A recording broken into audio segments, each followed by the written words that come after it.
time to rise and shine. Something strange is happening to Shane and her dog, Kitty.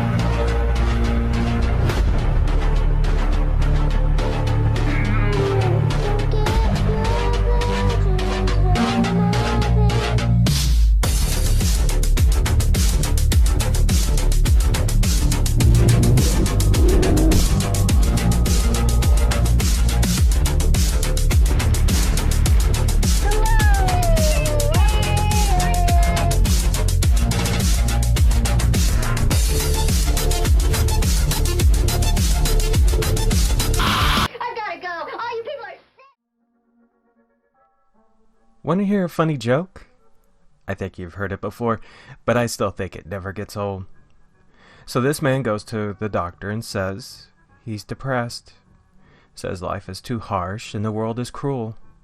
Goes on about how he feels so alone in a threatening world where what lies ahead is vague and uncertain. So the doctor, listening to this pitiful man, says treatment is simple. The great clown Pagliacci is in town tonight.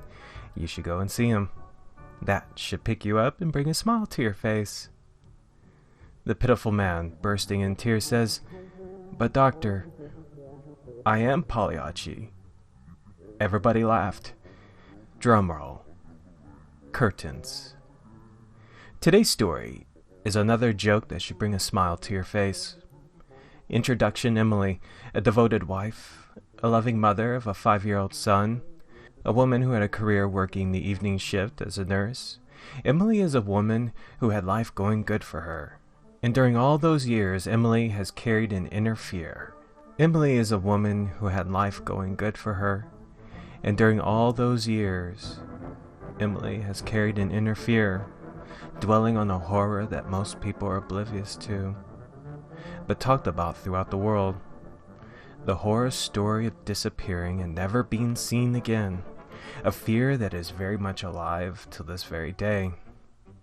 A few hours ago, on her way to work, Emily had disappeared. Ladies and gentlemen, this is Emily's story.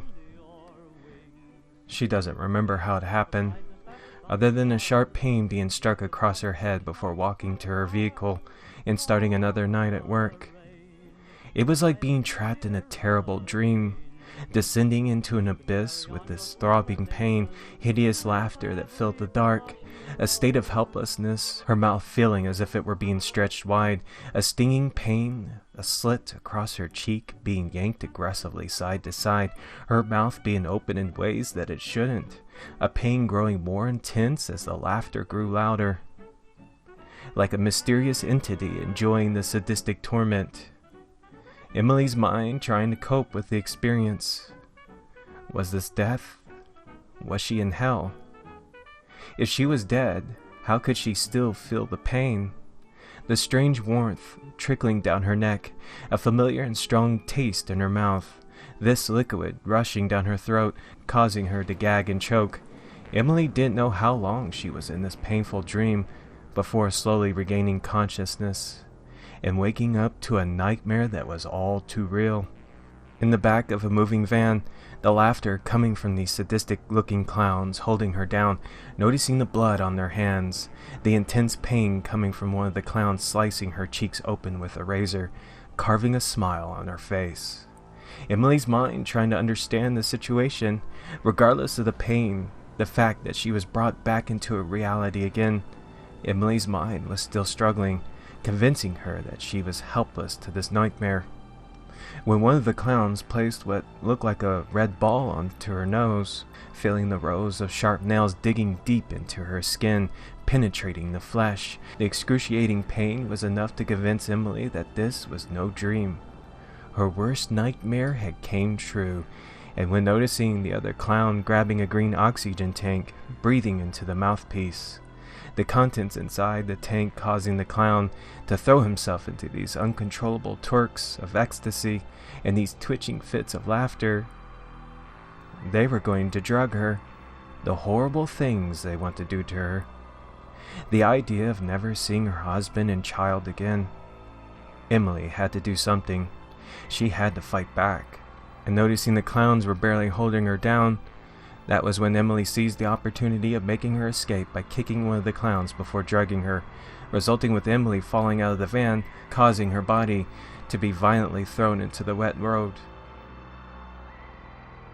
Imagine driving down a long stretch of road in the middle of nowhere, barely seeing the road in front of you because of the heavy rainstorm, and then all of a sudden you come upon a bridge, and you see this strange-looking woman screaming at you, trying to get you to stop the car. In just a mere glimpse of her hideous-looking face, immediately you get this bad feeling that this must be some crazy psycho that you want nothing to do with. Who would stop in the middle of nowhere during a heavy rainstorm for a woman that looks like a sadistic clown?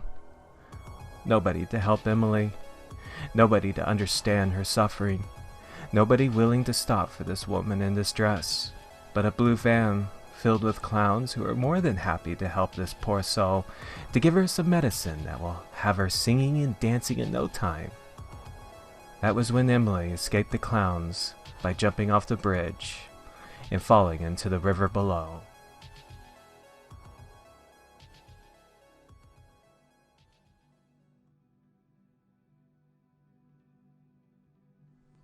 Yesterday was a hard day for Emily.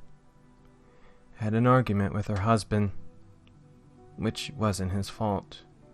It was hers. Her behavior, her emotions getting the better of her. For some reason, Emily had moments where she felt that she wasn't doing enough with her life. Maybe because of the long hours at work, or maybe the mounting bills. Even though Emily had a home, a job, a loving family, every now and then Emily would find herself believing that her decisions was ruining the family. She tried to keep the thoughts within, the beliefs that she was failing as a wife, being a terrible mother for her son, all hidden behind this fake smile. How these thoughts would weigh her down, unaware that these emotions were putting a strain on her family, not realizing that she was carrying so much unnecessary weight. After Emily found herself waking up near a landfill, the blood pouring from her face, I think that was a moment when Emily realized how ungrateful she was for everything she had. She has so much to live for. You know, times are tough, but today's lesson, my friends, when times get tough, and the chips are down, things could get worse. For example, one day you can get taken by clowns and never be seen again. And looking around the mountain of garbage, looking for something useful, like a children's lunchbox with a stapler inside and an empty glass bottle. The pain of salvaging what was left of her face was excruciating. A few staples on each cheek, holding the skin together, should be enough.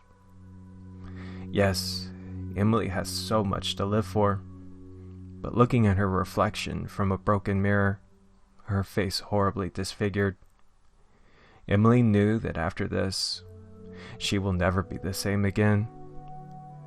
This red ball on her face, this hard piece of plastic embedded deep into her skin, this was something that did not belong on her face.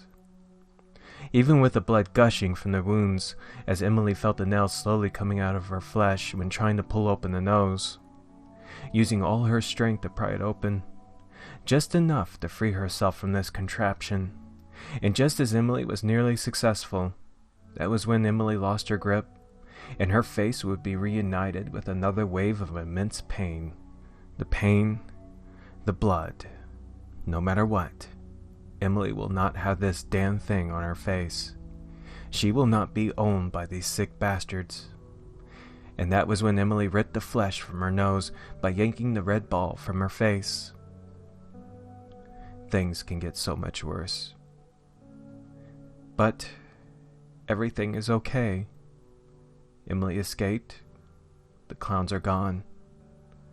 Emily will see her family again. It's just that Emily had went through a lot of pain, lost so much blood, too tired to pick herself up, too weak to move on. She just needed a moment of rest. Emily will not fail her family, no matter what. she will never give up. Last year, there was this incident in September. This guy was a social media star that did these pranks. He was known for going around and harassing people with his antics and crude humor. Even though he was heavily popular on social media, immediately he was known for his controversial methods and going too far with the pranks. One night, he thought it would be entertaining to record himself going around the city at night dressed up as a killer clown and terrorize people by stalking them when walking down the street, scaring them through the windows of their homes or when answering the door. One of those houses was Emily's, and the sick bastard thought it was funny to record himself scaring her son through his bedroom window and have it uploaded on social media for the world to see.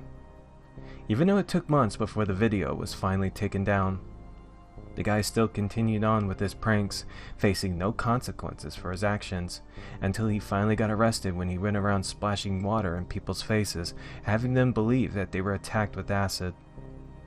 Because of that guy, Emily's son was traumatized for months, unable to sleep by himself at night because of how he was too afraid that the clowns are going to get him. When hearing the vehicle pulling up on the hill, seeing the lights above her, and the laughter, yes, Emily is very much afraid. She is not safe from the clowns. They found her. They know she's here. But in the pit of that fear, my friends, is a rage and anger that grew when she found a sledgehammer on the ground. No, these clowns are not going to give up. No matter where she goes, no matter how far she runs, they will find her, and they will not stop chasing her. And seeing one of the clowns discovering her trail, finding the red ball on the ground, tasting the sweet blood from the nails, aroused by his discovery, the excitement of knowing that the prey is nearby. A sledgehammer going right into the clown's face before he could mutter another stupid laugh. And when seeing the clown collapse on the ground, his face caved in. Emily never liked clowns. I think this is a moment when Emily can say that there was never a day that went by when she wanted to see that guy suffer for what he did to her son, uploading that video for the world to see. And now this dead clown before her feet, this sadistic freak who tried taking her away from her family, who tortured her, ruined her face. I don't know how many times Emily kept smashing the clown's head with the sledgehammer, but there's one thing that's for certain, my friends. These clowns fucked with the wrong bitch. One clown down, 2 more clowns to go. We may ask ourselves, why doesn't Emily try and run? Why doesn't she seize the opportunity to make her escape? I think when you've carried an inner rage for so long, and you just had your taste for revenge, why would you run away from something like that? All those days of Emily wishing that she could go back in time and kill that twisted fuck who went around her town at night and terrorized her son and other people, and now these guys. How many women have they kidnapped? How many people have they tortured and killed? How many lives were ruined by these clowns? No, this time, it's the clowns who are the prey, and such easy prey they are. How easy it is to lure them into the right spot, like one clown who found Emily's little trap. It's just too bad how these clowns don't scream in pain, how they don't share that fear. Instead, they just try muttering a laughter before dying, and seeing the washer falling onto the clown, the blood splattering everywhere. Who cares if they scream or not? But Emily, unaware of the clown behind her, pushing her down the mountain of rubble, her weakened body taking a toll because of the fall. Such a fighter. So sad. So angry. So vulnerable. And the clown pulling out the canister, excited to give Emily her medicine, unaware of Emily reaching for the stapler nearby. He's going to make the pain and sadness go away. Such a brave woman. Still trying to put up a fight. But it's hopeless. Very soon, it's all going to be okay. That was when Emily stapled the clown's eye, and with all her strength, she grabbed the clown by the head and forced his face onto the canister, causing his jaw to be ripped open. The canister shoved down his throat, the gas seeping from his ripped face. Once again, it's too bad that these clowns don't scream.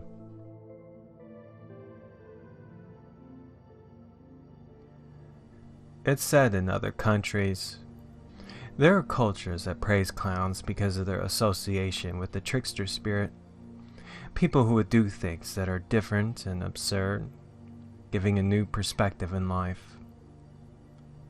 You know, if you take a deeper look into the history of the clown, it's kind of hard to tell if the clowns are laughing at themselves or they're laughing at you. You can't tell if they're the victim, or if it's you who's the victim. The fear and hatred for clowns is so ancient. It's a mistake to ask when did clowns go so bad, because they were never good to begin with. Clowns perform rituals that are both humorous and with menace.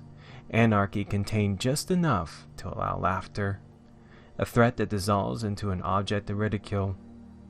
And when that balance tips the wrong way, my friends, it's a quick slide into an unremitting horror. We fear the clown because we see them as unnatural beings. We don't see their facial expressions, nor the person behind the white grease paint and red nose. Maybe because when we look at these colorful creatures dancing and laughing, the world around them just seems so dark, and a hatred starts to grow when feeling that these things are mocking your misery and pain when seeing them dance and laugh. Or maybe they're here to bring happiness and joy within this darkened world. Who knows?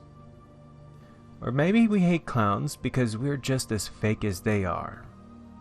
How we have to put on our happy face for society. How we have to sing and dance the right way to feel accepted. And here we are watching these creatures doing it the wrong way. Maybe clowns are more real than we are.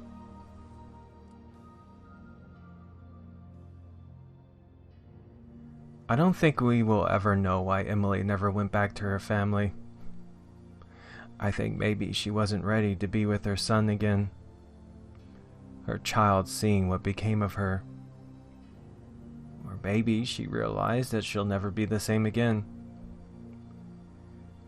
How can you live a life when knowing that you have no happy face for society? How can you survive when everyone sees you as something that's unnatural? Emily didn't know what to do, but drive around the city for a bit. And when seeing a blue van coming her way, much like the one she was driving, there was a fear within Emily. More clowns. They found her, and they were coming for her. At this point, I don't think Emily had any fight left within her. But instead of stopping or turning around, the clowns within the van just waved at her as they drove by. Emily didn't know why she waved back. It took a while before she got the joke, and she thought it was funny. So hilarious, Emily just couldn't stop laughing. I don't think we'll ever get the joke, but who cares? Everybody's laughing. Everybody is happy. Drumroll. Curtains.